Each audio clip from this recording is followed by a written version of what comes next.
അല്ലാഹുവിന്റെ റസൂൽ പറയുകയാണ് ഉമർ എന്നോടൊപ്പമാണ്, ഉമർ എന്നോടൊപ്പമാണ്. ആരാണിത് പറയുന്നത്?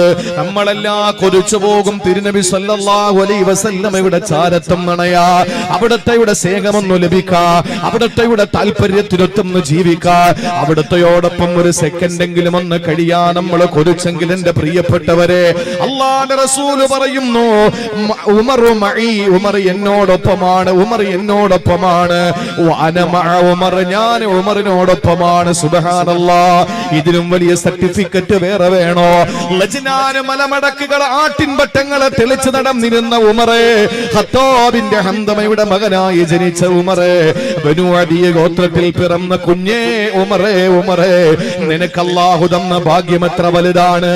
ഒരു കാലഘട്ടത്തിൽ യമനിന്റെയും സിറിയയുടെയും പട്ടുവസ്ത്ര വ്യാപാരിയായി മാറിയ, അവസാനം ചന്തയുടെ അധിപനായി മാറിയ ഈ പറയപ്പെടുന്ന ഖത്താബിന്റെ മകനായ ഉമറുണ്ടല്ലോ, ആ ഉമറദാ അല്ലാഹുവിന്റെ റസൂലിന്റെ സർട്ടിഫിക്കറ്റിന് കരസ്ഥമാക്കാനുള്ള ആ ഒരു ക്വാളിറ്റിയിലേക്ക് എത്തുകയാണ്.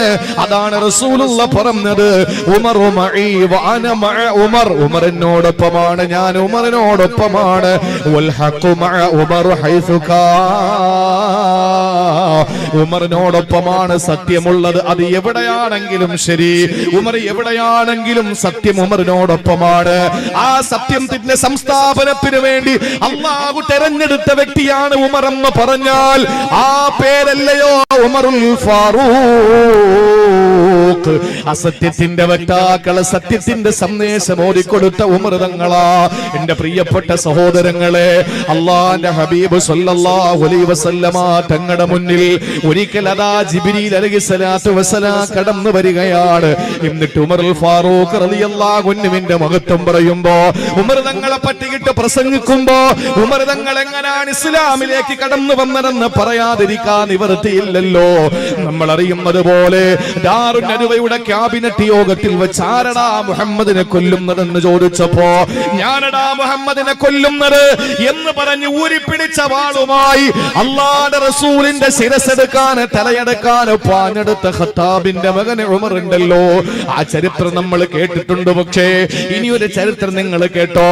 ഒരു ദിവസം റസൂലുള്ളാഹിന്റെ മുന്നിൽ ജിബ്രീൽ കടന്നു വരികയാണ്. കടന്നു വന്നിട്ട് ജിബ്രീൽ അലൈഹിസ്സലാം അല്ലാഹുവിന്റെ ഹബീബിനോട് പറയുകയാണ്, യാ റസൂലല്ലാഹ്, ആകാശ ലോകത്ത് മലായിക്കത്തുകളുടെ ലോകത്ത് ഇന്ന് വലിയ ഉത്സവമാണ് നബിയേ. ഇന്ന് മലായിക്കത്തുകൾക്ക് സന്തോഷത്തിന്റെ ദിനമാണ്. ഇന്ന് മലായിക്കത്തിന്റെ ലോകത്ത് ഉത്സവ ലഹരിയാണ് നബിയേ. എന്താ കാര്യമെന്ന് ചോദിക്കുമ്പോ അല്ലാഹുവിന്റെ റസൂലിനോട് ജിബ്രീൽ അലൈഹിസ്സലാം പറയുകയാ, ഇസ്തബ്ശറ അഹ്ലുസ് സമാഇ ബി ഇസ്ലാമി ഉമർ ബിനുൽ ഖത്താബ്.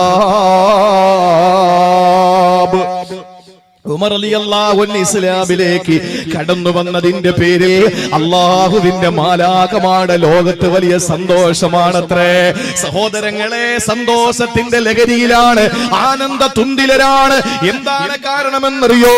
ഉമർ ഇസ്ലാമിലേക്ക് കടന്നു വന്നത് മലായിക്കത്തുകൾക്ക് സന്തോഷത്തിന്റെ കാരണമാണ്. അവര് വലിയ സന്തോഷത്തിലാണ്, വലിയ ആനന്ദത്തിലാണ്. കാരണമെന്ത്? ഉമറുൽ ഫാറൂഖ് റളിയല്ലാഹു അൻഹു ഇസ്ലാമിന്റെ സന്തതിയായി മാറുകയാ. പൊന്നാന നബി തങ്ങളെ ദുആ ചെയ്തു, അല്ലാഹുമ്മ ഇസ്സൽ ഇസ്ലാമ ബി ഉമറൈൻ. രണ്ട് ഉമറിൽ ഏതെങ്കിലും ഒരു ഉമറിനെ കൊണ്ട് ഇസ്ലാമിനെ ശക്തിപ്പെടുത്തണേ അല്ലാഹ്, ഇസ്ലാമിനെ ശക്തിപ്പെടുത്തണേ അല്ലാഹ്. ആ രണ്ട് ഉമറാദ ആരാണ്? ഒന്ന് ഖത്താബിന്റെ മകൻ ഉമറാ, മറ്റൊന്ന് അബൂജഹല. അല്ലാഹു ആരെയാ തെരഞ്ഞെടുത്തത്? അബൂജഹലിലൂടെ ഇസ്ലാമിനെ അല്ലാഹ് ശക്തിപ്പെടുത്തിയില്ല. പിന്നെ ആരിലൂടെയാണ് ഇസ്ലാമിനെ അല്ലാഹ് ശക്തിപ്പെടുത്തിയത്? അത് ഖത്താബിന്റെ മകൻ ഹംദമയുടെ മകനായ ഉമറുൽ ഫാറൂഖ് റളിയല്ലാഹു അൻഹുവിലൂടെയാണ് ഇസ്ലാമിനെ അല്ലാഹ് ശക്തിപ്പെടുത്തിയത്. അതുകൊണ്ട് കടയാലും മൂട്ടിലെ എന്റെ പ്രിയപ്പെട്ട സംഘാടകർ തെരഞ്ഞെടുത്ത വിഷയം മോശമല്ല. പ്രത്യേകിച്ച് 2021 അവസാനിച്ച് 2022 ഏതാനും മണിക്കൂറിന്റെ ഉള്ളിൽ പിറക്കാൻ പോകുമ്പോ സഹോദരങ്ങളെ, ഇന്ത്യയുടെ ഒരു സംസ്ഥാനമായ തമിഴ്നാട്ടിലെ ഒരു ജില്ലയായ കന്യാകുമാരി ജില്ലയിലെ ഈ പറയുന്ന കടയാല് മൂടെന്ന് പറയുന്ന പ്രദേശത്ത് ഒരുമിച്ച് കൂടുമ്പോ സഹോദരങ്ങളെ ചിന്തിക്കണേ, ഇവിടെ നമ്മൾ ഉമറിനെ പറ്റി പറയുന്നത് ഒരിക്കലും അപ്രസക്തമല്ല. ഉമർ റളിയല്ലാഹു തആല അൻഹു സത്യത്തിന്റെ സംസ്ഥാപനത്തിന് വേണ്ടി പടപൊരുതിയാളാ. ഉമർ തങ്ങൾ എവിടെയാണെങ്കിലും സത്യം ഉമർ തങ്ങളോടൊപ്പമാ. അള്ളാഹു നമുക്ക് മനസ്സിലാക്കാനുള്ള തൗഫീഖ് നൽകട്ടെ. അള്ളാഹു നമുക്ക് മനസ്സിലാക്കാനുള്ള തൗഫീഖ് തരട്ടെ. വേറെ ആരുടെയും ഇസ്ലാം ആശ്ലേഷണത്തിൽ മലായിക്കത്തുകൾ സന്തോഷിച്ചിട്ടില്ല. ഉണ്ടോ? എത്ര പേര് ഇസ്ലാമിലേക്ക് വന്നു? അബൂബക്കർ സിദ്ദീഖ് റളിയല്ലാഹു അൻഹു ഇസ്ലാമിലേക്ക് വന്നത് ഒരു യാത്ര കഴിഞ്ഞ് വരുമ്പോ, ആദ്യത്തെ മുസ്ലിമാണ് സിദ്ദീഖുൽ അക്ബർ റളിയല്ലാഹു അൻഹു. ഒരു യാത്ര കഴിഞ്ഞ് വരുമ്പോ, എന്തേ നിന്റെ കൂട്ടുകാരന് ഭ്രാന്ത് പിടിച്ചിരിക്കുന്നു, എന്തു പറ്റി? അദ്ദേഹം ദൂതനാണ്, അദ്ദേഹം അള്ളാഹുവിന്റെ ദൂതനാണെന്നൊക്കെ പറയുകയാണല്ലോ. അപ്പൊ ചോദിച്ചു, എന്റെ ഹബീബ് അങ്ങനെ അത് പറഞ്ഞു. നിങ്ങൾ കേട്ടു എന്നാ ഞാനിതാ വിശ്വസിക്കുന്നു. അശ്ഹദു അല്ലാ ഇലാഹ ഇല്ലല്ലാഹ് വ അശ്ഹദു അന്ന മുഹമ്മദുർ റസൂലുള്ളാഹ്. ഒരു ബുദ്ധിമുട്ടുമില്ലാതെ, ഒരു തടസ്സങ്ങളില്ലാതെ, ഒരു മിനിറ്റ് ഒന്ന് പെൻഡിങ്ങിൽ വെക്കാതെ ആ സെക്കൻഡിൽ മുസ്ലിമായ സിദ്ദീഖുൽ അക്ബർ റളിയല്ലാഹു തആല അൻഹുവിന്റെ ഇസ്ലാം ആശ്ലേഷണത്തിന്റെ പേരിൽ മലായിക്കത്തുകൾ ഇത്രത്തോളം സന്തോഷിച്ചില്ല. പിന്നെ ആരുടെ ഇസ്ലാം ആശ്ലേഷണത്തിലാ അള്ളാഹുവിന്റെ മാലാകമാർ, ആകാശ ലോകത്തുള്ള അള്ളാഹുവിന്റെ മലായിക്കത്തുകൾ സന്തോഷിച്ചത്? ആകാശത്തിന്റെ ചുവട്ടിൽ ഭൂമിയുടെ മുകളിൽ ഒരു വ്യക്തിത്വം ഇസ്ലാമിലേക്ക് കടന്നു വന്നപ്പോൾ, ഇസ്ലാമിന്റെ അനുയായിയായപ്പോൾ, ആ ഇസ്ലാമിന്റെ അനുയായിയായതിന്റെ പേരിൽ വാനലോകത്തുള്ള പാരാവാരം പോലെയുള്ള മാലാഖമാര് മുഴുവനും ആനന്ദത്തിൽ നൃത്തമാടി, സന്തോഷ പുളകിതരായി, ആനന്ദ തുന്തിലരായി, സന്തോഷത്തിന്റെ ലഹരിയിലായി, ഉത്സവ ലഹരിയിലായത് ഉമറുൽ ഫാറൂഖ് റളിയല്ലാഹു അൻഹു ഇസ്ലാമിലേക്ക് വന്നപ്പോഴാണ്. മോശക്കാരനാണോ? ഒരിക്കലുമല്ല പ്രിയപ്പെട്ടവരെ. മാത്രമല്ല, അന്ത്യപ്രവാചകൻ ആരാണ്? ഇനി ഒരു പ്രവാചകൻ വരാനില്ല. ഇനി ആരെങ്കിലും ഞാൻ അന്ത്യദൂതനാണെന്ന് പറഞ്ഞ് വരുന്നവനെ അപ്പാടെ നമ്മൾ പിടിച്ചിട്ട് കയ്യും കാലം കെട്ടി നേരെ കൊണ്ടുപോകണ ഊളംപാറയിലേക്ക്. ഇനി എത്ര വലിയ കാളിയാണെങ്കിലും, എത്ര വലിയ ദാടി ഉണ്ടെങ്കിലും, എത്ര വലിയ പച്ച കുപ്പായം ഉണ്ടെങ്കിലും, ഇനി എത്ര വലിയ നിസ്കാര തഴമ്പുണ്ടെങ്കിലും, ഞാൻ പ്രവാചകനാണെന്ന് പറയുന്നവന്റെ കയ്യും കാലും ചങ്ങലയ്ക്ക് തന്നെ ഇടണം. കാരണം അവന്റെ അസുഖം ചെറുതല്ല. അതുകൊണ്ട് നന്നായിട്ട് കെട്ടിപ്പൂട്ടി ഒന്നുകിൽ കോഴിക്കോട് കുതിരവട്ടത്തോ ഇല്ലെങ്കിൽ തിരുവനന്തപുരത്ത് ഊളംപാറയിലോ അഡ്മിറ്റ് ചെയ്യണം. നന്നായിട്ട് ഷോക്ക് കൊടുത്താ പോരാ, KV ലൈനിൽ നിന്ന് വയർ പിടിച്ച് കണക്ഷൻ കൊടുത്തിട്ട് അവന് നല്ല കറണ്ട് തന്നെ അടുപ്പിക്കേണ്ടി വരും. ആരും അന്ത്യപ്രവാചകൻ എന്ന് പറഞ്ഞ് ഇനി വരാൻ പാടില്ല, വരില്ല. അന്ത്യപ്രവാചകൻ ലോകത്തിന്റെ നായകൻ നബി മുഹമ്മദ് മുസ്തഫ. ഇനി ഒരു പ്രവാചകൻ വരാനില്ല, ഇനി ഒരു പ്രവാചകൻ നമുക്ക് വരാനില്ല. മുസൈലിമത്തുൽ കദ്ദാബ് വന്നു, ഞാൻ അന്ത്യപ്രവാചകനാന്ന് പറഞ്ഞിട്ട് ആളുകൾ പുച്ഛിച്ച് തള്ളി. അങ്ങനെ ഒരുപാട് ആളുകൾ വന്നു ഞാൻ പ്രവാചകനാണെന്ന് പറഞ്ഞിട്ട്. അപ്പോ അവരെയൊക്കെ അൻസി വന്നു. ഇതൊക്കെ ആളുകൾ പുച്ഛിച്ച് തള്ളി. ജനങ്ങൾ അവരെയൊക്കെ കാലുമടക്കി അവരെ ചവറ്റുകൊട്ടയിലേക്ക് വലിച്ചെറിഞ്ഞു. പക്ഷേ അള്ളാഹുവിന്റെ ഹബീബ് അവസാന പ്രവാചകനാണ്. ആ പ്രവാചകൻ എന്താ പറഞ്ഞെന്നറിയോ? ലൗലം മുബഅസ് ഫീകും ലബുഇസ ഫീകും ഉമർ. ഞാൻ നിങ്ങൾക്ക് അന്ത്യദൂതനായി വന്നില്ലായിരുന്നെങ്കിൽ നിങ്ങൾക്ക് അന്ത്യപ്രവാചകനായിട്ട് വരാനുള്ളത് ഉമർ റളിയല്ലാഹു അൻഹു ആണെന്ന് നബി മുഹമ്മദ് മുസ്തഫ. ഇതപ്പുറം ഇനി ഒന്നും വിവരിക്കണ്ട. ഇനി ഇതിനപ്പുറത്ത് ഒന്നും ഉമർ തങ്ങളെ പറ്റി പറയണ്ട. അവസാന പ്രവാചകനായി മുഹമ്മദ് നബി അല്ല വന്നതെങ്കിൽ, മുഹമ്മദ് നബി അവസാന പ്രവാചകൻ അല്ലായിരുന്നുവെങ്കിൽ നിങ്ങൾക്കിനി അവസാന പ്രവാചകനായി വരേണ്ടത് അത് ഉമറുൽ ഫാറൂഖ് റളിയല്ലാഹു അൻഹു ആണെന്ന് പറഞ്ഞത് തന്നെ മുസ്തഫ നബിയാണ്. അപ്പൊ അതുകൊണ്ട് അഷ്റഫുൽ ഖൽഖ് സല്ലല്ലാഹു അലൈഹി വസല്ലമ തങ്ങൾ ഏറ്റവും ഇഷ്ടപ്പെട്ട, ഏറ്റവും കൂടുതൽ മഹത്വത്തിന്റെ ഉടമയായ ഉമർ റളിയല്ലാഹു തആല അൻഹുവിന്റെ ചരിത്രമാണ് നമ്മൾ പറഞ്ഞു വരുന്നത്. ആ വിഷയമാണ് നിങ്ങൾ എനിക്ക് പറയാൻ വേണ്ടി തന്നത്. എന്തായിരുന്നാലും എന്റെ പ്രിയപ്പെട്ട സഹോദരങ്ങളെ, 10 മണിക്ക് മുമ്പ് കർഫ്യൂ ആണ്. 10 മണി മുതൽ കർഫ്യൂ തുടങ്ങുകയാണ്. അപ്പോ എന്തായിരുന്നാലും ഇന്നലെ തൃശ്ശൂർ ജില്ലയിലായിരുന്നു പ്രസംഗം. കർഫ്യൂ എന്ന് പറഞ്ഞിട്ട് നേരത്തെ 9:45 വാഴ നിർത്തിയിട്ട് തൃശ്ശൂരിൽ നിന്ന് തിരുവനന്തപുരത്ത് എത്താൻ 6-7 മണിക്കൂർ എടുക്കേണ്ടി വന്നു. കാരണം റോട്ടിൽ ഇറങ്ങാൻ വയ്യ, വാഹനങ്ങളുടെ ബഹളം. എന്താ കാരണം? എന്ത് കർഫ്യൂ? ഒരു കർഫ്യൂ ഇല്ല. പക്ഷെ അതുപോലെ ആയിരിക്കില്ല ഇന്ന് ഒരു പക്ഷേ ഇന്നത്തെ പാതിരാത്രിയിൽ എല്ലാം ഹലാലായി, എല്ലാം അനുവദിക്കപ്പെട്ട് ഈ രാത്രിയിൽ 12 മണി ആകാൻ പോകുന്ന 11:58 ആകുമ്പോൾ അല്ലെങ്കിൽ 11:59 ആകുമ്പോൾ ലൈറ്റൊക്കെ അണച്ചിട്ട് 12 മണിയിലേക്ക് പ്രവേശിക്കുമ്പോ, പുതുവർഷ പുലരിയിലേക്ക് പ്രവേശിക്കുന്ന സമയത്ത് ലൈറ്റ് ഓൺ ചെയ്യുമ്പോൾ പലരുടെയും ഉടുതുണി പോലും കാണൂല. കാരണം അകത്ത് കിടക്കുന്നത് അത്ര ഐറ്റമാണ്. അള്ളാഹു മനസ്സിലാക്കാനുള്ള തൗഫീക്ക് തരട്ടെ. അപ്പൊ അങ്ങനെയുള്ള ഈ ഒരു പുതുവർഷ പുലരിയെ സ്വീകരിക്കുന്ന രാത്രി ആയതുകൊണ്ട് അത് ഭയങ്കര ബറക്കത്തുള്ള രാവാണെന്നൊക്കെ കരുതി പലരും അങ്ങനെയൊക്കെ നമ്മുടെ സമുദായത്തിലെ ആളുകളൊക്കെ പോകുന്നുണ്ട്. എന്തായിരുന്നാലും അൽഹംദുലില്ലാ ഈ ഇരിക്കുന്ന ഇത്രയും ആളുകൾ രക്ഷപ്പെട്ടു. അള്ളാഹു ഇങ്ങനെ തന്നെ മരിക്കുന്നത് വരെ നിലനിർത്തി അനുഗ്രഹിക്കുമാറാവട്ടെ. അള്ളാഹു ഇതുപോലെ മരിക്കുന്നത് വരെ ജീവിക്കാൻ അള്ളാഹു തൗഫീക്ക് നൽകട്ടെ. കാരണം എന്തെന്നറിയോ, ഈ സമയത്ത് നമ്മുടെ ചെറുപ്പക്കാരൊക്കെ അവര് ഒരു ബോധവുമില്ലാതെ പല സ്ഥലങ്ങളിലും നിൽക്കുകയാണ്. കാരണം ഇന്നത്തെ ഒരു ആഘോഷം അവരുടെ ജീവിതത്തിലെ വല്ലാത്തൊരാഘോഷമാണ്. കഴിഞ്ഞ 2 വർഷവും ഇങ്ങനെ ആഘോഷിക്കാൻ പറ്റിയില്ല. ഇതൊക്കെ ഒന്ന് തുറന്നു കിട്ടിയ ആദ്യത്തെ ആഘോഷമല്ലേ. അപ്പൊ അതുകൊണ്ട് ഇനിയിപ്പോ വകഭേദം വന്ന് പലതും കയറി വന്നുകൊണ്ടിരിക്കുക. അപ്പൊ അടുത്ത വർഷവും ഇനി പറ്റുമെന്ന് അറിയില്ല. അപ്പൊ കിട്ടുന്ന ആയുസിൽ ഇപ്പോൾ തന്നെ അങ്ങ് ചെയ്യാന്നും പറഞ്ഞ് അത്രയും ബറക്കത്തുള്ള ഒരു കാര്യം ആയതുകൊണ്ട് പലരും പോയിട്ടുണ്ടാവും. അപ്പൊ ആ സമയത്ത് അതൊന്നും നമുക്ക് നമ്മുടെ ജീവിതത്തിൽ വലിയ കാര്യമല്ല, ഇതാണ് വലിയ കാര്യമെന്ന് മനസ്സിലാക്കിയിട്ട് ഇവിടെ വന്ന നിങ്ങളെ ഞാൻ മുക്തകണ്ഠം പ്രശംസിക്കുകയാണ്. അള്ളാഹു നിങ്ങൾക്ക് സർവ്വ അനുഗ്രഹങ്ങളുടെയും വാതിലുകൾ അത് തുറന്നു തരട്ടെ. പക്ഷെ 10 മണിക്ക് തീരുമ്പോ ഓടരുത്, അതും കൂടെ ഉണ്ട്. 10 മണി കഴിഞ്ഞാൽ പിന്നെ 2 മണിക്കൂർ പിന്നെ കിടക്കുക. അപ്പൊ ഓടിക്കളയരുത്. നിങ്ങൾ നേരെ വീട്ടിൽ തന്നെ പോകണം, നേരെ വീട്ടിൽ തന്നെ പോകണം. വീട്ടിൽ പോയി ഇന്ന് രാത്രി പ്രത്യേക ഇബാദത്തൊന്നും ഇല്ല, അങ്ങനെ ആരും ധരിക്കരുത്. അങ്ങനെയൊക്കെ പറയുന്നത്. അപ്പൊ ഇന്ന് രാത്രി ചെല്ലാനുള്ള ദിക്ർ ഏതാ ഉസ്താദേ? ചില ആൾക്കാർ ചോദിക്കുക, ഇന്ന് 31 ഇന്ന് രാത്രി ചെല്ലാനുള്ള ദിക്ർ ഏതാ? ഇന്ന് രാത്രി ഒന്നുമില്ല, മര്യാദ കിടന്നങ്ങ് ഉറങ്ങിയാൽ മതി, അത് തന്നെ ദിക്ർ. ഇന്ന് ഒരു ഒറ്റ ദുആയും ഇല്ല ഇന്നത്തെ രാത്രിയിൽ. ഈ ഡിസംബർ ഉണ്ടാക്കിയത് മനുഷ്യനാണ്. ഇത് നിങ്ങൾ നോക്ക്, ഏപ്രിൽ, ഫെബ്രുവരി, മെയ്, ജൂൺ, ഓഗസ്റ്റ്, സെപ്റ്റംബർ, ഇതൊക്കെ ഓരോ രാജാക്കന്മാരുടെ പേരാ. റോമിലെ രാജാക്കന്മാരുടെ പേരാ. ഇതൊക്കെ റോമിലെ രാജാക്കന്മാരുടെ പേരാണ്. അഗസ്റ്റിൻ എന്ന് പറയുന്ന രാജാവിന്റെ പേരാ. ഈ രാജാക്കന്മാരുടെ പേരിലാണ് ഈ 12 മാസം അറിയപ്പെടുന്നത്. ഇത് മനുഷ്യനിർമ്മിതമാണ്. പിന്നെ മലയാള മാസം ഇല്ലേ, തമിഴ്നാട്ടിലുണ്ടല്ലോ അല്ലേ? തമിഴ് പുത്താണ്ടോ? എന്താ മാസത്തിന്റെ പേര്? തൈ അല്ലേ? തൈ. പിന്നെന്താണ്? തൈ പുത്താണ്ട്. എത്ര 12 മാസം പേരുണ്ട്? 12 മാസത്തിന് തമിഴിൽ പേരുണ്ട്. അതെനിക്ക് അറിഞ്ഞുകൂടാത്തോണ്ട് ഞാനത് പറയുന്നില്ല. മലയാളത്തില് കുംഭം, മീനം, മേടം എന്ന് പറഞ്ഞിട്ട് മലയാളത്തില് മാസങ്ങളുണ്ട്. ഇതിന് കൊല്ലവർഷം എന്നാണ് പറയുന്നത്. കൊല്ലത്ത് വെച്ചാണ്, നമ്മുടെ ഉസ്താദിന്റെ നാട്ടിൽ വെച്ചാണ് ഈ മലയാള മാസങ്ങൾക്ക് അന്നത്തെ രാജാക്കന്മാർ ജന്മം കൊടുത്തത്. ഇത് ചരിത്രമാണ്. അപ്പൊ കുംഭം, മീനം, മേടം, വൃശ്ചികം, ധനു, മകരം എന്നൊക്കെ പറഞ്ഞു തുടങ്ങുന്ന മലയാള മാസങ്ങൾ അതിന് ജന്മം കൊടുത്തത് കൊല്ലത്ത് വെച്ചാണ്. അതുകൊണ്ടാണ് കൊല്ലവർഷം എന്നതിനെ പറയുന്നത്. അപ്പൊ ഇംഗ്ലീഷ് മാസം ജനുവരി, ഫെബ്രുവരി തുടങ്ങുന്ന മാസങ്ങൾ ആര് നിർമ്മിച്ചു? റോമിലെ രാജാക്കന്മാർ നിർമ്മിച്ചു.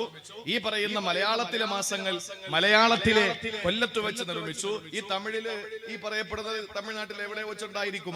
അത് ഏതായിരുന്നാലും പോട്ടെ, അത് കൂടി നമുക്ക് പഠിച്ചിട്ട് പിന്നെ പറയാം. തമിഴ്നാട്ടിലെ ഈ മാസങ്ങൾക്ക് ഖിലാഫുണ്ട്, അഭിപ്രായ വ്യത്യാസമുണ്ട്, റിവായത്തുകൾ ഒരുപാടുള്ളത് കൊണ്ടാവാം. ഏതായിരുന്നാലും അത് അങ്ങനെ തന്നെ കിടക്കട്ടെ. പക്ഷേ തമിഴ്നാട്ടിലും മലയാളത്തിലും അമേരിക്കയിലും ഏത് ലോകത്തും എവിടെയുമുള്ള 12 മാസങ്ങളുടെ പേരുണ്ട്. അതേതെന്നറിയോ? അതേതാ? ലോകമാസകലമുള്ള പടച്ചോനുണ്ടാക്കിയ 12 പേരുണ്ട്. മുഹറം, സഫർ, റബീഉൽ അവ്വൽ, റബീഉൽ ആഖിർ, ജമാദുൽ ഊല, ജമാദുൽ ആഖിർ, റജബ്, ശഅബാൻ, റമളാൻ, ശവ്വാൽ, ദുൽഖഅദ, ദുൽഹിജ്ജ. ഈ 12 മാസങ്ങൾ ഇന്ന ഇദ്ദത്ത ശുഹൂരി ഇൻദല്ലാഹി 12 ശഹ്റൻ ഫീ കിതാബില്ലാഹ് യൗമ ഖലഖസ് സമാവാതി വൽ അർള്. ആകാശഭൂമികളെ സൃഷ്ടിച്ച ദിവസം തന്നെ അല്ലാഹു 12 മാസങ്ങൾക്ക് ജന്മം കൊടുത്തു. അത് തമിഴ്നാട്ടിലെ പ്രത്യേക തമിഴ് മാസങ്ങളല്ല, മലയാളത്തിലെ മലയാള മാസങ്ങളല്ല, ഇംഗ്ലീഷിലെ റോമൻ രാജാക്കന്മാരുടെ പേരിലുള്ള ഇംഗ്ലീഷ് മാസമല്ല, അത് അറബി മാസമാണ്. ഒരു പെണ്ണ് എഴുതിയിരിക്കേണ്ടത് അറബി മാസം നോക്കിയിട്ടാ. നമ്മുടെ വാപ്പാട് ആണ്ട് വെക്കേണ്ടത് അറബി മാസം നോക്കിയിട്ടാ. ഇന്നും മലയാളത്തിൽ കേരളത്തിലെ പല മക്കാമുകളും വലിയ വലിയ മഹാന്മാർ അടങ്ങിയിരിക്കുന്ന മക്കാമുകളിലും കുംഭം 7, മീന 8, വൃശ്ചികം 13, ധനു 28. എന്തിനാ ഇങ്ങനെ മലയാളം പഠിക്കുന്നേ? അറബി ഇല്ലേ? അത് അറബി മുസ്ലിങ്ങളുടെ മുസ്ലിം സമുദായത്തിന്റെ വിഷയങ്ങൾ നോക്കാൻ വേണ്ടി അള്ളാഹു തന്നതാണ് അറബി. റമളാൻ 1-നെ നോമ്പ് പിടിക്കാവൂ.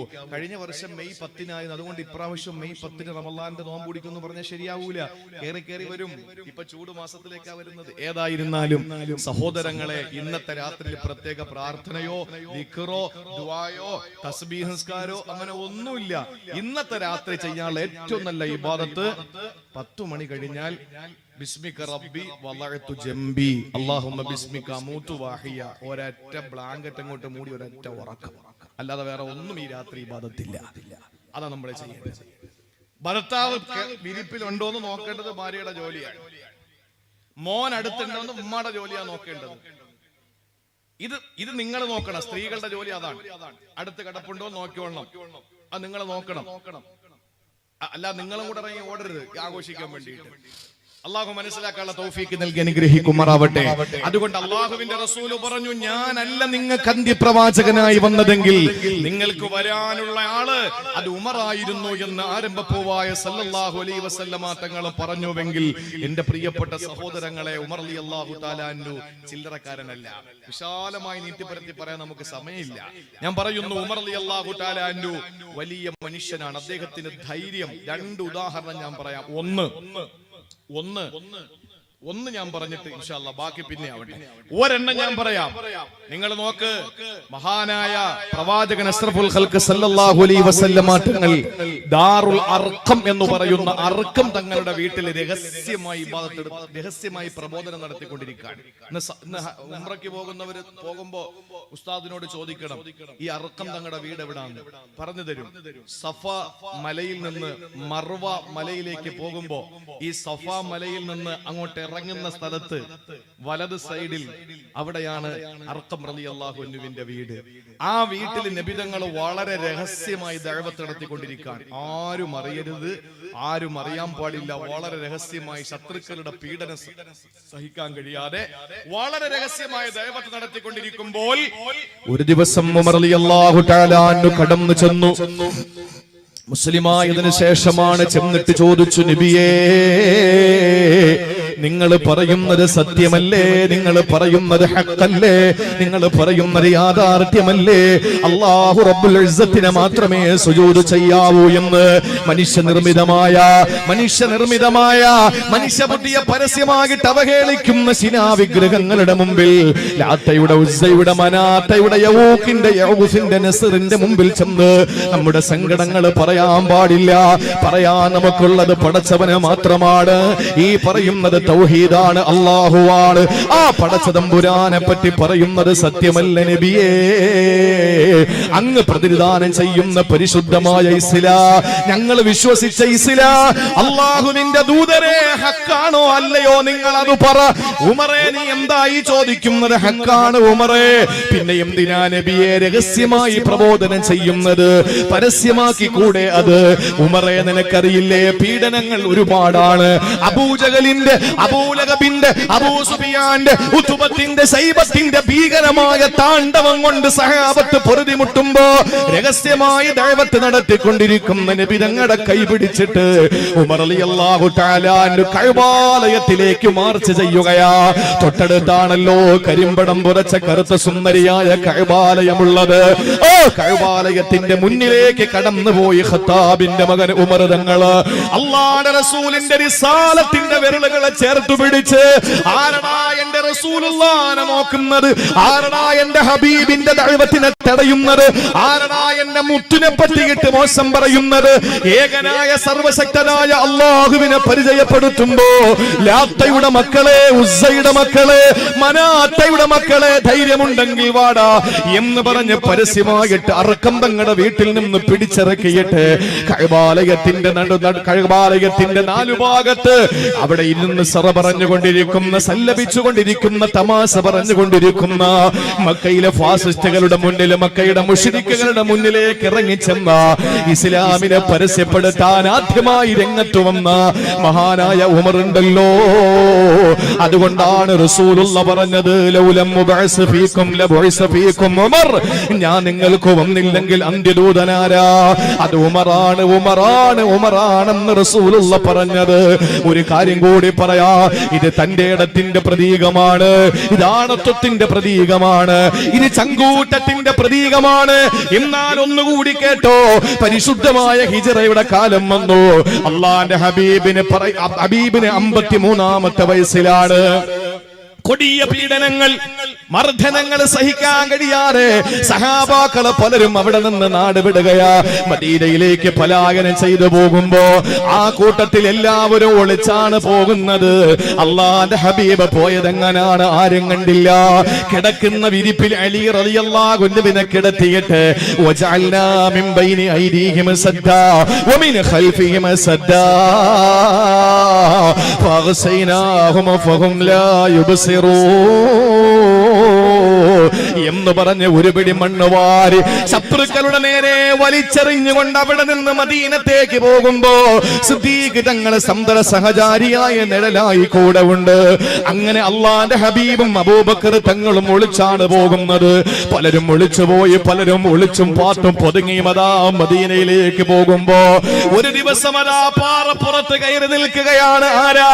നമ്മുടെ കഥാപുരുഷന് ഫാറൂഖിന്റെ ഉദിപനായ, ഫാറൂഖിന്റെ ഉടമയായ, സത്യാസത്യ വിവേചനത്തിന്റെ കാരണക്കാരനായ മഹാനായ ഉമർ തങ്ങൾ വലിയ ഒരു പാറപ്പുറത്ത് കയറി നിൽക്കുകയാ. എന്നിട്ട് വിളിച്ചു പറയുന്നു, ഏ ഖുറൈശികളെ, ഏ മക്കക്കാരെ, നിങ്ങൾക്ക് ധൈര്യമുണ്ടോടോ എന്നെ തടയാ? ആരുടെയെങ്കിലും ഭാര്യമാരെ വിധവയാക്കണമെന്ന് ആഗ്രഹമുണ്ടെങ്കിൽ, ആരുടെയും മക്കളെ അനാഥരാക്കണമെന്ന് ആഗ്രഹമുണ്ടെങ്കിൽ വാടാ മക്കയുടെ ബൗണ്ടറിയിൽ നിന്ന് തടയടാ. ഞാൻ എന്റെ റസൂലുള്ളാഹിന്റെ അടുക്കലേക്ക് പോവുകയാണ്, ഞാൻ മദീനയിലേക്ക് പോവുകയാണ്, തന്റെ ഇടമുള്ളവനെ തടുക്കടാ, വാടാ എന്ന് പരസ്യമായി വെല്ലുവിളിച്ച് ആളുകളുടെ മുമ്പിൽ പട്ടാപ്പകല് പരസ്യമായിട്ട് മദീനയിലേക്ക് പലായനം ചെയ്ത ആളിന്റെ പേരേതാ? ഖലീഫ ഉമറുൽ ഫാറൂഖ്.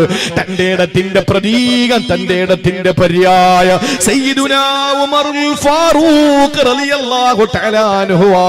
അതുകൊണ്ട് സഹോദരങ്ങളെ, ഫാറൂഖ് റളിയല്ലാഹു അൻഹുവിനെ മഹാനായ ഉമർ തങ്ങളെ പറ്റിയിട്ട് നമ്മൾ എത്ര പറഞ്ഞാലും, നമുക്ക് വാചാലമായാലും, നമുക്ക് പറഞ്ഞാലും തീരില്ല. അത്രയും മഹത്വത്തിന്റെ ഉടമയാണ്. നമുക്ക് നാളെ ഒന്ന് കാണണ്ടേ? നാളെ നമുക്കൊന്ന് കാണണ്ടേ? അല്ലാഹു തൗഫീഖ് തരട്ടെ. വേറെ ആരുടെ പേര് കേൾക്കുമ്പോഴും റളിയല്ലാഹു അൻഹു പറഞ്ഞില്ലെങ്കിലും ഉമർ തങ്ങളുടെ പേര് കേൾക്കുമ്പോൾ റളിയല്ലാഹു അൻഹു പറയണം. ആള് മോശക്കാരനല്ല, വലിയ തന്റേടിയാണ്. ബദർ യുദ്ധത്തിൽ പിടിക്കപ്പെട്ട ആളുകളെ കൊണ്ടുവന്ന് മുമ്പ് നിർത്തിയിരിക്കാൻ. ആ സമയത്ത് ചോദിച്ചു, നബിതങ്ങൾ ചോദിച്ചു, യുദ്ധ തടവുകാരെ പിടിച്ചു കൊണ്ടുവന്ന് മദീനയുടെ ഔട്ട് ഹൗസിൽ കെട്ടിയിട്ടിരിക്കാൻ. കെട്ടിയിടുക എന്ന് പറഞ്ഞാൽ ബന്ധിച്ചിരിക്കാൻ. അവരെ അന്നത്തെ ബന്ധനസ്ഥനാക്കുക എന്ന് പറയുന്നത് എങ്ങനെയാണോ അങ്ങനെ, തടവ് പുള്ളികളാണല്ലോ. മദീനയുടെ ഔട്ട് ഹൗസിൽ കൊണ്ടുവന്ന് അവരെ ഇങ്ങനെ അവിടെ നിർത്തിയിരിക്കുന്നു. ആ സമയത്ത് 2-3 ദിവസം കഴിഞ്ഞു. സഹാബാക്കളെ എല്ലാരെയും വിളിച്ചിട്ട് നബിതങ്ങൾ ചോദിച്ചു, എന്ത് ചെയ്യാം ഇവരെ? അബൂബക്കർ സിദ്ദീഖ് റളിയല്ലാഹു അൻഹു പറഞ്ഞു, പോക്കറ്റുള്ള എന്തെങ്കിലുമൊക്കെ വാങ്ങിയിട്ട്, ഫിദിയ വാങ്ങിയിട്ട്, മോചനദ്രവ്യം വാങ്ങിയിട്ട് തിരിച്ചു വിട്ടേക്കാം, പോട്ടെ, പാവങ്ങളല്ലേ. ചിലര് പറഞ്ഞു, അല്ല, നമുക്ക് കുറച്ച് പണിയെടുപ്പിക്കാം. അങ്ങനെ പല അഭിപ്രായങ്ങൾ വന്നു. ഉമർ റളിയല്ലാഹു അൻഹുവിന്റെ അടുത്ത് ഏറ്റവും ഒടുവിലെ ചോദിക്കും. കാരണം ഉമർ റളിയല്ലാഹു അൻഹു അദ്ദേഹത്തിന്റെ മറുപടി അങ്ങനത്തെ മറുപടിയാണ്. ഉമർ റളിയല്ലാഹു അൻഹു വെട്ടൊന്ന് കഷ്ണം 2 വർഗീയത വളർത്തുന്നതല്ല. സത്യം ഏതാണെന്ന് കണ്ടാൽ അതാരുടെ ഭാഗത്താണെങ്കിലും അത് കൂടെ ഉണ്ടാവും. എത്ര ചരിത്രങ്ങളാ. മുസ്ലിം അല്ലാത്ത ഒരാളിന്റെ ഭാഗത്ത് സത്യമാണെന്ന് കണ്ടപ്പോൾ അമുസ്ലിമായ ഒരാളിന്റെ ഭാഗത്ത് സത്യമാണ്, മുസ്ലിമായ ഒരാളിന്റെ ഭാഗത്താണ് സത്യത്തിന് വിരുദ്ധമായതെന്ന് കണ്ടപ്പോൾ ആ അമുസ്ലിമിന്റെ ഭാഗത്ത് നിന്ന് അദ്ദേഹത്തിനോടൊപ്പം ചേർന്നു. കാരണം അൽ ഹഖ്ഖു മഅ ഉമർ ഹൈസു ഖാൻ, എവിടെയാണെങ്കിലും ഉമർ സത്യത്തോടൊപ്പം മാത്രമാണ്. മുസ്ലിം ആണെന്നുള്ളതല്ല വിഷയം, ഹഖല്ലയോ അതിന് ആരാണെങ്കിലും. അങ്ങനെ ഉമർ തങ്ങളുടെ എത്തിയപ്പോ ചോദിച്ചു, എന്താ നിങ്ങളുടെ അഭിപ്രായം? ഇവരെന്തു വേണം? അപ്പൊ പലരും പറഞ്ഞു നമുക്ക് അവരെ ഒന്ന് വല്ലത് വാങ്ങിവിടാം, ചിലര് പറഞ്ഞു പണിയെടുപ്പിക്കാം, ചിലര് പറഞ്ഞു എന്നാ പാവങ്ങളല്ലേ പൊക്കോട്ടെ, അവൻ പറഞ്ഞു വേണ്ട അവിടെ കിടക്കട്ടെ. ഇങ്ങനെ പല അഭിപ്രായങ്ങളും പറഞ്ഞു. ഉമർ തങ്ങൾ പറഞ്ഞു എന്റെ അഭിപ്രായം ഒന്നേ ഉള്ളൂ, ഒരുത്തന്റെ കയ്യിൽ വാള് കൊടുക്കുക, അവൻ അടുത്തിരിക്കുന്നവനെ കൊല്ലണം, എന്നിട്ട് അവന്റെ വാള് വാങ്ങുക, മറ്റോന്റെ കൊടുത്തിട്ട് അവനെ കൊല്ലിപ്പിക്കുക, അവനെ വേറൊരുത്തൻ കൊല്ലട്ടെ, അവനെ വേറൊരുത്തൻ കൊല്ലട്ടെ. അങ്ങനെ കൊന്നു വരുമ്പോ അവസാനം ഒരാള് ബാക്കിയാവും, അവനെ ഞാൻ കൊന്നോളാം, അവനെ ഞാൻ കൊന്നോളാം. ഇതാണ് ഉമർ തങ്ങൾ. അതുകൊണ്ട് വേറെ ആരുടെ പേര് കേൾക്കുമ്പോൾ റളിയല്ലാഹു അൻഹു ചൊല്ലിയില്ലെങ്കിലും ഉമർ എന്ന് കേൾക്കുമ്പോൾ റളിയല്ലാഹു അൻഹു ചൊല്ലിക്കോളണം. നാളെ നമ്മോട് എങ്ങനെയാണ് പെരുമാറുന്നതെന്ന് പറയാൻ പറ്റൂല. അത് അവരോട് ചോദിച്ചു വാങ്ങുന്ന തറളിയത്തല്ല. എങ്കിലും ഞാൻ പറയാണ്, മഹാനായ ഉമർ റളിയല്ലാഹു അൻഹു കർക്കശ സ്വഭാവക്കാരന, ഒരു വിട്ടുവീഴ്ചയ്ക്ക് തയ്യാറില്ല, ഒരു അഡ്ജസ്റ്റ്മെന്റിന് തയ്യാറല്ല. അതുകൊണ്ട് ഉമർ റളിയല്ലാഹു അൻഹുവിനെ നാളെ നമുക്ക് കണ്ടുമുട്ടണം. അല്ലാഹു അതിന് തൗഫീക്ക് നൽകി അനുഗ്രഹിക്കുമാറാവട്ടെ. ഒരു ദിവസം റസൂലുള്ളാഹി സ്വല്ലല്ലാഹു അലൈഹി വസല്ലം തങ്ങൾ സ്വപ്നം കാണുകയാണ്. നമസ്കാരം, സുബഹി നമസ്കാരം കഴിഞ്ഞിട്ട് സഹാബത്തിനോട് ചോദിക്കും, ഇന്നലെ ആരെങ്കിലും സ്വപ്നം കണ്ടോ? അപ്പൊ കണ്ടവര് കണ്ടത് പറയും, നബി തങ്ങൾ അതിന്റെ വ്യാഖ്യാനം പറഞ്ഞു കൊടുക്കും. അങ്ങനെ ചോദിച്ചു, ആരെങ്കിലും ഇന്നലെ സ്വപ്നം കണ്ടോ? അപ്പൊ കണ്ടവര് പറഞ്ഞു, കാണാത്തവര് പറഞ്ഞില്ല. അക്കൂട്ടത്തിൽ നബി തങ്ങൾ പറഞ്ഞു, ഇന്നലെ ഞാനൊരു സ്വപ്നം കണ്ടു. എന്താ നബിയെ നിങ്ങൾ കണ്ടത്? എനിക്ക് വല്ലാത്ത ദാഹം, ഈ ദാഹം വല്ലാതെ എന്നെ പിടിച്ച് ഒലച്ചു. എനിക്ക് വല്ലാത്ത ദാഹം വന്നപ്പോ എനിക്ക് അള്ളാഹു ഒരു ഗ്ലാസ് പാല് തന്നു. ആ പാല് ഞാൻ കുടിച്ച് എന്റെ വയറ് നിറഞ്ഞു. പാല് തീരുന്നില്ല. എന്റെ വയറ് നിറഞ്ഞു എന്ന് മാത്രമല്ല, ആ വയറ് നിറഞ്ഞിട്ട് എന്റെ വിരലുകളിലൂടെ പാൽ ഒഴുകാൻ തുടങ്ങി. അത്രയും എനിക്ക് മതിയായി. ബാക്കി കുറച്ച് പാല് എന്റെ കയ്യിലിരിക്കുന്നു. ഞാൻ അത് നേരെ എന്റെ ഉമറിന്റെ കയ്യിൽ കൊടുത്തിട്ട് പറഞ്ഞു, കുടിച്ചോളാൻ പറഞ്ഞു. അവൻ പറഞ്ഞു, ഉമർ കുടിച്ചു വാങ്ങി. ഇത് ഞാൻ ഇന്നലെ കണ്ട സ്വപ്നമാണെന്ന് പറഞ്ഞപ്പോ സഹാബാക്കൾ ചോദിച്ചു, നബിയെ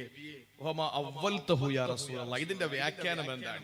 അപ്പൊ സഹാബാക്കളുടെ നബി തങ്ങൾ പറഞ്ഞു, അൽ ഇൽമു, അത് ഇൽമാണ് ഇതിന്റെ വ്യാഖ്യാനം. അള്ളാഹു എനിക്ക് തന്ന ആ പാല് എന്ന് പറയുന്നത് വിജ്ഞാനമാണ്.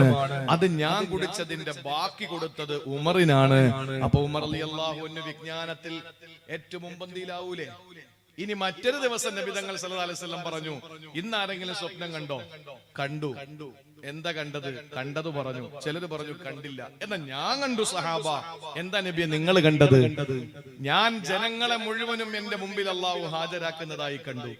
അവർക്ക് ഓരോ കമീസുകൾ കൊടുത്തിട്ടുണ്ട്. ചിലരുടെ കഴുത്തറ്റം വരെ ഉള്ളൂ, ചിലരുടെ വയർ വരെ ഉള്ളൂ, ചിലരുടെ അര വരെ ഉള്ളൂ. ഇങ്ങനെ ഞാൻ ഓരോരുത്തരുടെയും കമീസ് കണ്ടു. നോക്കുമ്പോ എന്റെ ഉമർ നടന്നു പോകുന്നു. ആ ഉമറിന്റെ കമീസ് നിലത്ത് കിടന്ന് ഇഴഞ്ഞിഴഞ്ഞു പോവുകയാണ്. എന്താ നബിയെ ഇതിന്റെ വ്യാഖ്യാനം? അദ്ദീനു, അത് ദീനാണ്. ചിലർക്ക് കഴുത്തറ്റം വരെയുള്ള ദീനേ ഉള്ളൂ, ചിലർക്ക് നെഞ്ച് വരെയുള്ള ദീനേ ഉള്ളൂ, ചിലർക്ക് വയറ് വരെയുള്ള ദീനേ ഉള്ളൂ, ചിലർക്ക് കാലിന്റെ മുട്ട് വരെയുള്ള ദീനേ ഉള്ളൂ. എന്നാ എന്റെ ഉമറിന്റെ ദീൻ ഉമറിനെ വിഴുങ്ങി ഉമർ നടക്കുമ്പോ വലിച്ചഴച്ചുകൊണ്ട് നടക്കുന്നു എന്ന് പറഞ്ഞാൽ അത്രയും ഉമർ ദീനിന്റെ വിഷയത്തിൽ മുമ്പന്തിയിലാണ്. അപ്പൊ ഈ സ്വപ്നം അള്ളാഹു കാണിച്ചു കൊടുത്ത് ദീനിന്റെ വിഷയത്തിലും ഇൽമിന്റെ വിഷയത്തിലും മുൻപന്തിയിലായ ഉമർ റളിയല്ലാഹു തആല അൻഹു. ഈ ഉമർ റളിയല്ലാഹു തആല അൻഹു കാരണം വിശുദ്ധ ഖുർആൻ എത്രയോ അവതരിപ്പിക്കപ്പെട്ടു. ഖുർആന്റെ ആയത്തുകൾ നിരവധി അവതരിപ്പിക്കപ്പെട്ടു. ഏറ്റവും പ്രാധാന്യമർഹിക്കുന്ന, പ്രത്യേകിച്ച് ഇന്നത്തെ രാത്രി പ്രാധാന്യമർഹിക്കുന്ന ഒരൊറ്റ ആയത്ത് മാത്രം ഞാൻ പറയുന്നുള്ളൂ. ഒറ്റ ആയത്ത് മാത്രം. വേറെ ഒരുപാടുണ്ട്. തലമറയ്ക്കുന്ന വിഷയത്തിലുള്ള ആയത്തുണ്ട്. അതുപോലെ തന്നെ റസൂലുള്ളാഹി സ്വല്ലല്ലാഹു അലൈഹി വസല്ലം തങ്ങളുടെ പ്രിയപ്പെട്ട ഭാര്യമാര്, അവരുമായി ബന്ധപ്പെട്ട ആയത്ത് വന്നു. മഖാം ഇബ്രാഹിമിൽ നമസ്കരിക്കുന്ന ആയത്ത് വന്നു. ഇങ്ങനെയൊക്കെ വന്നെങ്കിലും അതൊന്നും നമ്മുടെ വിഷയത്തിൽ തൽക്കാലം ഞാൻ ഉൾപ്പെടുത്തുന്നില്ല. നമ്മുടെ വിഷയം വിശാലമായി പോയാൽ പിന്നെ ഈ 10 മണിയൊക്കെ കഴിഞ്ഞു പോകും. അതുകൊണ്ട് ഞാൻ എന്റെ പ്രിയപ്പെട്ട സഹോദരങ്ങളോട് സഹോദരിമാരോട് പറയാതെ ഒരൊറ്റ ആയത്ത് മാത്രം ഞാൻ ഇന്ന് പറയാം. ഇന്ന് ഡിസംബർ മാസം 31-ാം തീയതി ആയതുകൊണ്ട് സമയമായതുകൊണ്ട് ഞാൻ ഒരൊറ്റ ആയത്ത് മാത്രം പറയാം. വിശുദ്ധമായ ഖുർആനിന്റെ ആയത്ത് സൂറത്തുൻ നഹ്ലിലെ ആയത്ത് അല്ലാഹു അവതരിപ്പിച്ചു. എന്താ ആയത്തെന്നറിയോ? ശ്രദ്ധിച്ചോ. ഉമർ റളിയല്ലാഹു അൻഹു ഖുർആനിന്റെ പ്രചാരകനായതുകൊണ്ടാണ് റസൂലുള്ളാഹിനെ കൊല്ലാൻ പോയത്. അവസാനം ഖുർആനിന്റെ വക്താവായി. ആ ഖുർആന്റെ വക്താവായെന്ന് മാത്രമല്ല, ഉമർ റളിയല്ലാഹു അൻഹുവിന്റെ ആഗ്രഹപ്രകാരം അല്ലാഹു ആയത്തുകൾ ഇറക്കി കൊടുത്തു. 9 ആയത്തുണ്ടെന്നാണ് എന്റെ ഓർമ്മ. ഉമർ തങ്ങൾ കാരണം 9 ആയത്തുകൾ ഇറക്കപ്പെട്ടു. മനസ്സിലൊരു കാര്യം ആഗ്രഹിക്കുമ്പോ അപ്പൊ അല്ലാഹു ആയത്ത് ഇറക്കി കൊടുക്കും. ആരായി ഉമർ തങ്ങള്? നബിയെ കൊല്ലാൻ വേണ്ടി പോയ ആളാ. അവസാനം ആരായി?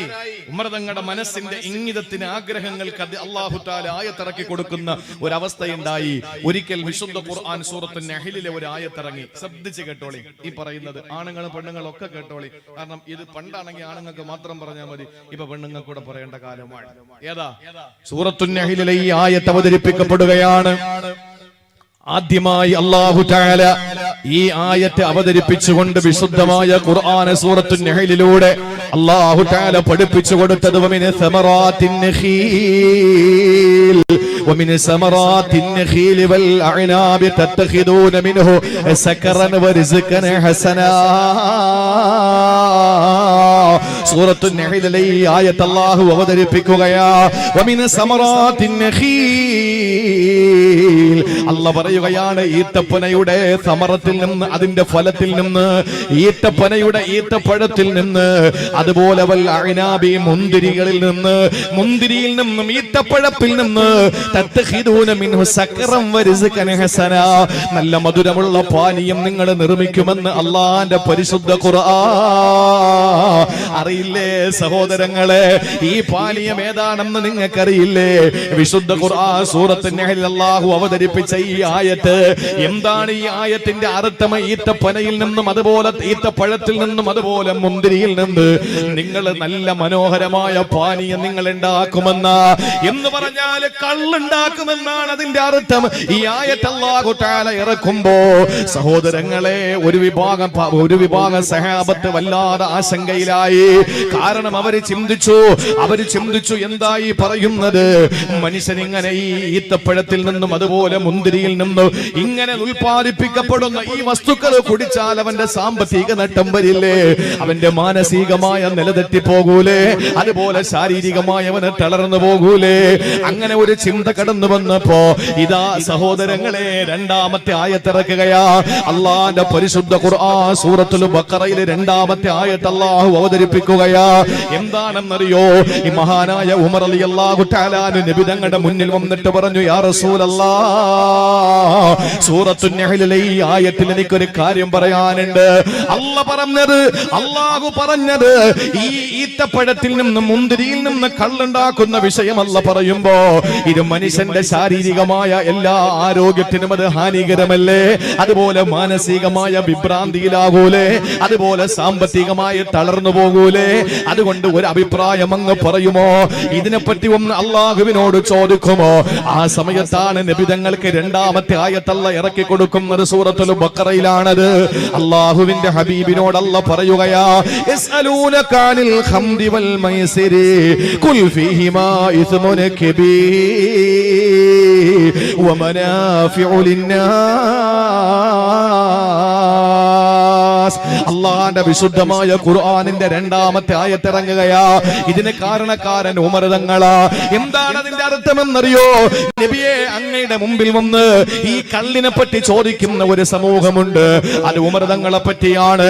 അങ്ങനെ ചോദിക്കുമ്പോൾ അവരോട് പറയണം, ഖുൽ ഫീഹിമാ ഇസ്മുൻ കബീർ, വലിയ പാപമാണതെന്ന് പറഞ്ഞു കൊടുക്കുവോ? വമനാഫിഉ ലിന്നാസ്, അതിന്റെ സ്വാദ് കാരണത്താൽ മനുഷ്യന് പ്രയോജനവുമുണ്ടെന്ന് പറഞ്ഞു കൊടുക്കുവോ?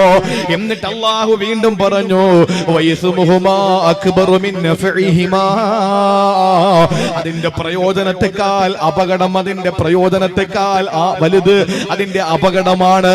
അത് പ്രയോജനത്തെക്കാൾ അപകടം ചെയ്യുന്നതാണ് വലുതെന്ന് പറഞ്ഞപ്പോൾ സഹോദരങ്ങളെ, ആളുകൾ രണ്ടായി. ഒരു വിഭാഗം ആളുകൾ കുടിക്കാൻ തുടങ്ങി. എന്തുകൊണ്ടാണ്? അല്ലാഹു പറഞ്ഞല്ലോ, മനാഫിഉ ലിന്നാസ്, അന്നാസ് എന്ന് ജനങ്ങൾക്ക് പ്രയോജനമുണ്ടെന്ന് പറഞ്ഞല്ലോ. അതുകൊണ്ട് ഞങ്ങൾ എന്തായാലും ഇനി കുടിക്കാതിരിക്കൂല, ഞങ്ങൾ കുടിക്കാൻ തന്നെ തീരുമാനിച്ചെന്ന് പറഞ്ഞു ആളുകൾ കുടിക്കാൻ തുടങ്ങി. പക്ഷെ ഒരു വിഭാഗം ആളുകൾ അതിൽ നിന്നും മാറി നിന്നു. എന്തുകൊണ്ടാ? അവരോട് പറഞ്ഞു, സഹോദരാ, നിങ്ങൾക്ക് അല്ലാഹു മനാഫിഇന്റെ പ്രയോജനമുണ്ടെന്ന് പറഞ്ഞെങ്കിൽ പോലും തൊട്ടുടനെ അല്ലാഹ് പറഞ്ഞില്ലേ, ഇസ്മുഹുമാ അക്ബറു മിൻ നഫഇഹിമാ, പ്രയോജനത്തെക്കാൾ വലുതാണ് അപകടമെന്നല്ല പറഞ്ഞില്ലേ? അതുകൊണ്ട് കുടിക്കരുതെന്ന് പറഞ്ഞ് ഒരു വിഭാഗം അവിടെ രംഗത്ത് വന്നു. ഒരു വിഭാഗം രംഗത്ത് വന്നു. സഹോദരങ്ങളെ, ജനങ്ങൾ രണ്ട് തട്ടായി. ആ സമയത്താണ് സഹോദര, ഒരു സമയത്ത് ഒരു ദിവസം മഹാനായ ഒരു സഹാബി അബ്ദുറഹ്മാൻ ഇബ്നു ഔഫ് റളിയല്ലാഹു തആല അൻഹു സദ്യ ഉണ്ടാക്കി. ജനങ്ങൾ രണ്ട് തട്ടായി. ഒരു വിഭാഗം കള്ളു കുടിക്കാൻ തുടങ്ങി. എന്താ കാര്യം? അല്ലാഹ് പറഞ്ഞു മനാഫിഉലിന്ന, ജനങ്ങൾക്ക് പ്രയോജനം ഉണ്ടെന്ന് പറഞ്ഞു. ഈ ആയത്തൊന്നും ആരും മുറുകെ പിടിക്കേണ്ട, ഈ പറയുന്ന ആയത്തുകൾ മുറുകെ പിടിക്കേണ്ട. 4 ഘട്ടമായിട്ടാണ് ഖുർആൻ മദ്യം നിരോധിച്ചത്.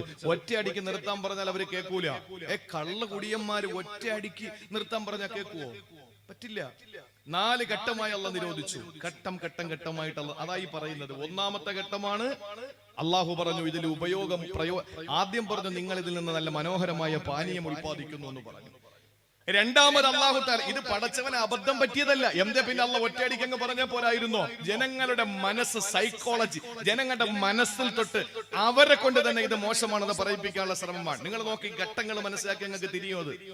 അല്ലാതെ ഒരിക്കലും കള്ളുകുടിയന്മാരെ നിർത്തൂല ഇത്. പണ്ടൊരു നാട്ടിലെ കള്ളുകൂടി ഭയങ്കരമായി കള്ളുകുടിച്ച് പ്രശ്നം ഉണ്ടായപ്പോ നാട്ടില് എല്ലാവരോടും തീരുമാനിച്ചു, നമുക്ക് നല്ല, ഇനിയിപ്പോ ഹദീസും ഖുർആനൊന്നും പറഞ്ഞിട്ട് കാര്യമില്ല, അതുകൊണ്ട് നാട്ടിലെ ഏതെങ്കിലും നല്ല ഒരു അധ്യാപകനെ വിളിച്ചുകൊണ്ട് വന്നിട്ട് അവർക്ക് മനസ്സിലാകുന്ന രീതിയിൽ ഒരു ക്ലാസ് എടുത്തു കൊടുക്കാമെന്ന് പറഞ്ഞു. അങ്ങനെ അധ്യാപകനെ കൊണ്ടുവന്നു. ജനങ്ങൾ എല്ലാവരെയും ഒരു ഹാളിൽ ഒരുമിച്ച് കൂട്ടി. ആണും പെണ്ണും ഒക്കെ ഉണ്ട്. അവരെ മദ്യത്തിന്റെ മോശവശങ്ങളെ പറ്റി പറഞ്ഞു കൊടുക്കാൻ നല്ലൊരു അവസരമാണ്.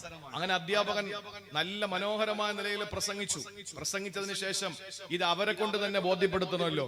അങ്ങനെ 2 കുപ്പി ഗ്ലാസ് എടുത്തു. 2 കുപ്പി ഗ്ലാസ് എടുത്തിട്ട് ഒന്നിലും പച്ചവെള്ളം ഒഴിച്ചു, മറ്റൊന്നിലും മദ്യം ഒഴിച്ചു. എന്നിട്ട് ഈ 2 ഗ്ലാസ്സിലും മണ്ണിരയില്ലേ, മണ്ണിര ഓരോ മണ്ണിരയെ പിടിച്ചു. എന്നിട്ട് മദ്യം ഇരിക്കുന്ന ഗ്ലാസ്സിൽ ഒരു മണ്ണിര ഇട്ടു, പച്ചവെള്ളം ഇരിക്കുന്ന ഗ്ലാസ്സിൽ ഒരു മണ്ണിര ഇട്ടു. എന്നിട്ട് 2 കയ്യിൽ ഇങ്ങനെ പിടിച്ചിട്ട് അവിടുത്തെ പൊതുസമൂഹത്തോട് പറഞ്ഞു, നോക്കിക്കോളൂ എന്ന് പറഞ്ഞു. കുറെ സമയം കഴിഞ്ഞപ്പോ പച്ചവെള്ളത്തിൽ, വെറും നോർമൽ വാട്ടറിലിട്ട ആ വെള്ളത്തിലിട്ട ഇര അതിങ്ങനെ തന്നെ ഓടുന്നുണ്ട്, അതിന് കുഴപ്പമൊന്നുമില്ല. മറിച്ച് മദ്യമിരിക്കുന്ന ഗ്ലാസ്സിൽ കിടക്കുന്ന ഇര അതിങ്ങനെ ചുരുങ്ങി ഇല്ലാതായി. ഇത് കാണിച്ചിട്ട് ബോധം വരട്ടെ ജനങ്ങൾക്ക്, മനുഷ്യന്റെ ശരീരം പോകുന്ന പോക്ക് ഇങ്ങനെയാണെന്നൊക്കെ ഒന്ന് മനസ്സിലാക്കട്ടെ എന്നും പറഞ്ഞിട്ട് അധ്യാപകൻ ചോദിച്ചു, നിങ്ങൾക്ക് ഇതിന് എന്ത് മനസ്സിലായി? ഏറ്റവും പുറകിൽ ഇത് കള്ളുകൂടി ഇരിപ്പുണ്ട്. ആൾ എഴുന്നേറ്റിട്ട് പറഞ്ഞു, സ്ഥിരമായി മദ്യപിച്ച വയറ്റിലെ ഇരകളൊക്കെ ചാവും, വയറ്റിലുള്ള കൃമികളൊക്കെ നശിച്ചു പോകും, അതുകൊണ്ട് അത് നല്ലതാണെന്നാണ് അവരുടെ വാദം. ഇത് ഒരിക്കൽ പോലും ഇവരെ നന്നാക്കാൻ പറ്റില്ല, ഒരിക്കൽ പോലും ഇവരെ അതിൽ നിന്ന് മാറ്റാൻ പറ്റില്ല. സ്വയം തീരുമാനിച്ച് ഇത് എനിക്ക് ശരീരത്തിനും കേടാണ്, അതുപോലെ എന്റെ മനസ്സിനും പ്രശ്നമാണ്, അതുപോലെ എന്റെ സമ്പത്തിനും ഇത് മോശമാണ്.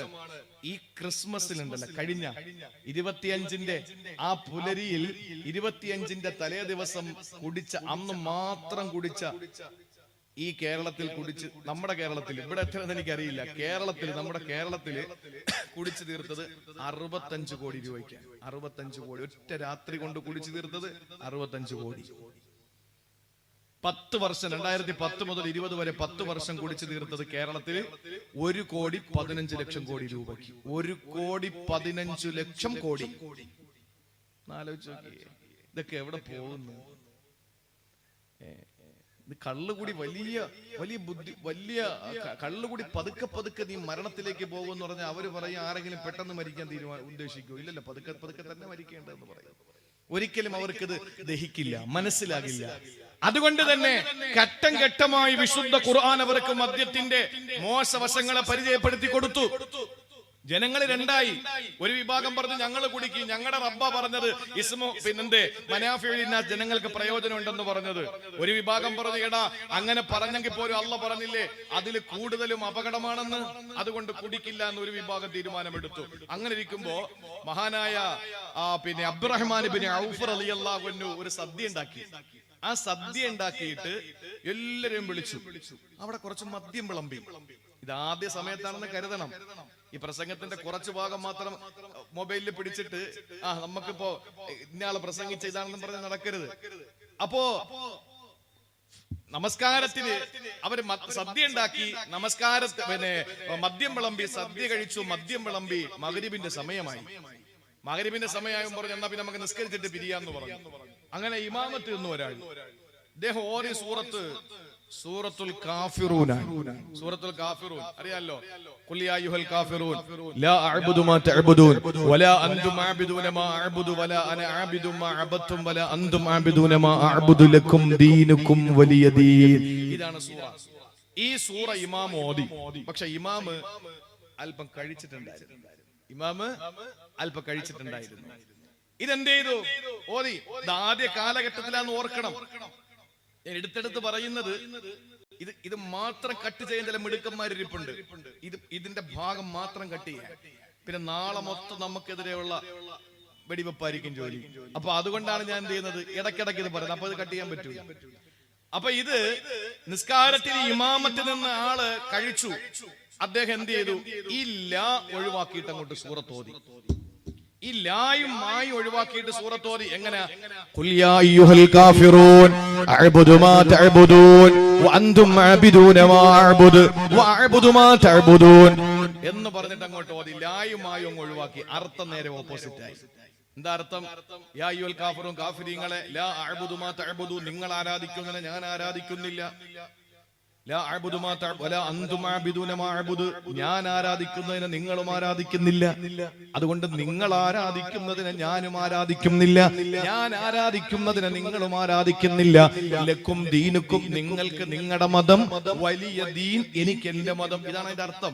ഈ ലായുമായും ഒഴിവായപ്പോ എന്തായ അർത്ഥം? കാഫിരീങ്ങളെ, നിങ്ങൾ ആരാധിക്കുന്നതിനെ തന്നെയാണ് ഞങ്ങളും ആരാധിക്കുന്നത്, ഞങ്ങൾ ആരാധിക്കുന്നത് തന്നെയാ നിങ്ങളും ആരാധിക്കുന്നത്, നിങ്ങൾ ആരാധിക്കുന്നതിനെ തന്നെയാണ് ഞങ്ങൾ ആരാധിക്കുന്നത്, ഞങ്ങൾ ആരാധിക്കുന്നതിനെ തന്നെയാണ് നിങ്ങളും ആരാധിക്കുന്നത്.